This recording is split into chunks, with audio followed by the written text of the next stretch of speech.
لكل من يعاني من نزلات البرد والكحة الجافة والسعال أثناء النوم، كذلك الناس اللي عندهم ضيق في التنفس والحرارة المرتفعة، بغيتوا تنظفوا الرئة ديالكم، عليكم بهذه الوصفة البسيطة والسريعة. غادي ناخذوا هنا عندنا القرنفل وعندنا الزعتر وعندنا البديانة، وهنا عندنا الزنجبيل الطري وعندنا الحامض، وغادي نحتاجوا كذلك الماء الدافئ.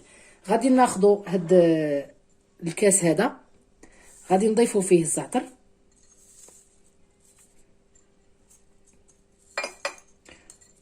وغادي نضيفوا هاد البديانه وهاد القرنفل. هانتوما يعني وصفه بسيطه وسريعه. هنا غادي ناخذوا هاد الزنجبيل، ما غاديش نقطعوه كامل، غادي ناخذوا منه غير واحد الطريف بسيط، غنحيدوا هاد القشره ديالو الفوقانيه. وصفه ما غاديش تطلب الوقت نهائيا.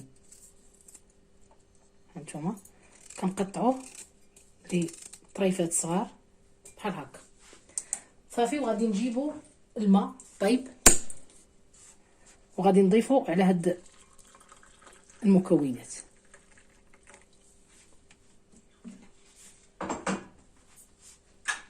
صافي وغادي نغطيوه واحد 20 دقيقه، ومن بعد غادي نرجع معكم.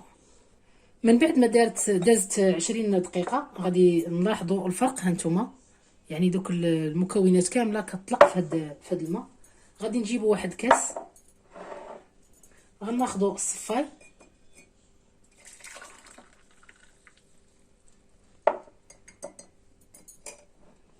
صافي، وغادي ناخذوا واحد نص حامضه وغادي نعصروا القليل منها بحال هكا صافي. وغادي ناخذوا هاد المشروب ديالنا بدون سكر.